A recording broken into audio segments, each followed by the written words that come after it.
In part 3 of the review, we're going to finish discussing our first unit from the class, right? The foundations unit. We're going to zip through these concepts a bit. That doesn't mean that they aren't important and you shouldn't learn them. And if you have any questions on them, feel free to reach out. I'm also going to post a discussion board where you can put your questions if you have any, just like I did for the midterm.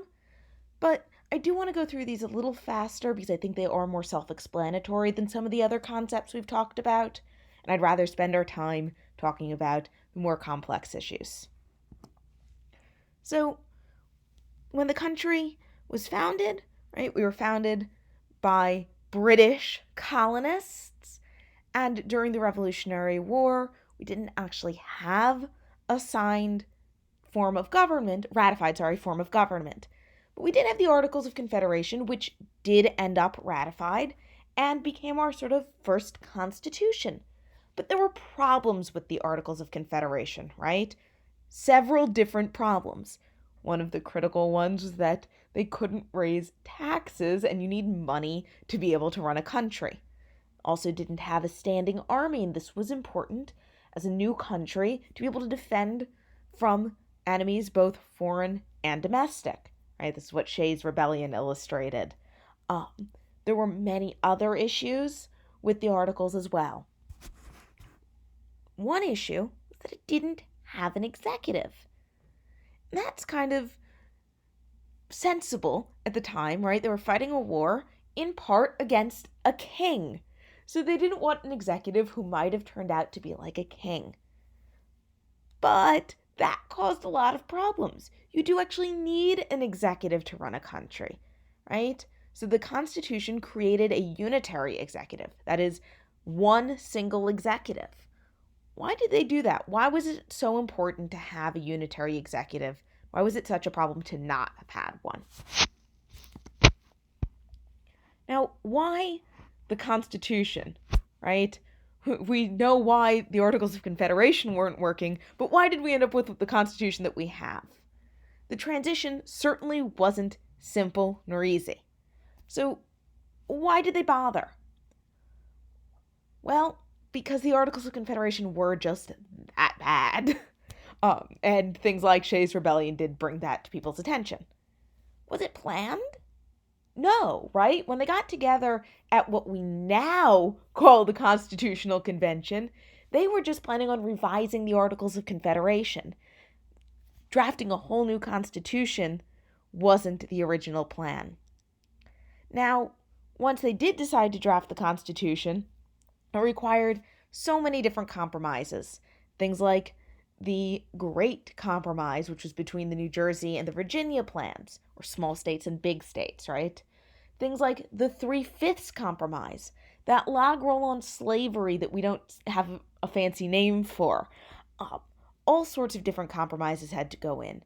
We created a federal system, created checks and balances.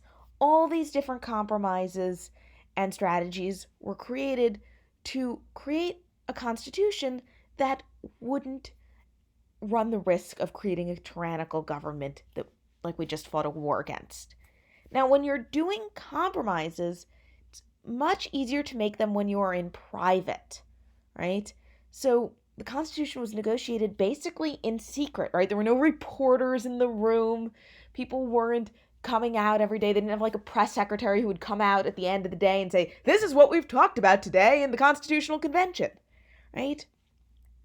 It was done in secret because it's much easier to compromise if people don't know you're the one compromising, right? Because especially, even then, we certainly see this today, especially today as well, compromising can make you look weak. So you don't want to be the one to make the compromise. But if everyone doesn't compromise, it doesn't get done. Almost end up in a prisoner's dilemma there, right? Neither party wants to compromise, but because they might look bad if they do, but if they don't, then the Constitution doesn't get made, and that would be far worse.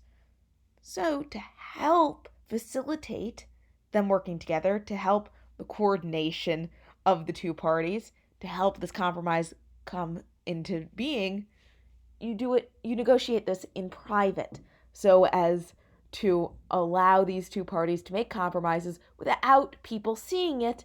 Therefore, no one perceives either as weak. Just come out and say, this is the plan. You don't say, this is the plan, and this is what I tried to get you, but I couldn't, right? You just say, this is the plan. So compromise, when done in secret, is often much easier than when done in public. So I said that one of the compromises made was a federal system, right? A federal system is the division of government power between several layers of government. In America, that means between the federal, national government and the state governments. Now, we know this has changed over the years, right? That it went from being very clear who had which powers, or reasonably clear, to a more blended style, right? Where the powers are more shared and potentially a little more powers given to the federal government over the state governments. Who has the final say when there's a conflict between a federal and a state law? The Supreme Court. And if both the federal government and the state governments are acting in accordance with the Constitution, then the federal government wins, right? So federal government does have a bit more power here. Now, another compromise that was made was the Bill of Rights. Right? This wasn't actually made at the Constitutional Convention. This was made afterward. The Federalists, those who wanted the ratification of the Constitution, they argued against a Bill of Rights. They worried that by listing rights, they might implicitly deny other rights that weren't listed. But the Anti-Federalists were adamant that we needed a Bill of Rights. So the Federalists did eventually cave because having the whole Constitution was more important than not having a Constitution at all. So they would rather have a Constitution with a Bill of Rights than no Constitution. So they granted this sort of concession, created the Bill of Rights, right? Madison proposed it in the first Congress, and it grants certain liberties and rights to citizens. Basically, the Bill of Rights limits the government. We know there are some positive rights in there, right? Some rights that require the government to do something. But many of the really critical rights are negative rights that limit the government. And we'll see a bit more about those when we talk about the judicial branch. And really quickly, one more compromise that I didn't mention before is the Electoral College, right? That was a compromise because no one could really agree on how to elect a president. So they ended up blending 3 different levels of participation: individual voter participation, state participation, and then in case of the Electoral College not having a majority vote for one candidate, then the Congress would step in, right? So it combined individual, state, and federal control over this process. So we can also talk about this when we get to our slide on presidential elections. But I just wanted to put it in here because obviously it is part of the Constitution. Not the Bill of Rights, though, right? Just the Constitution.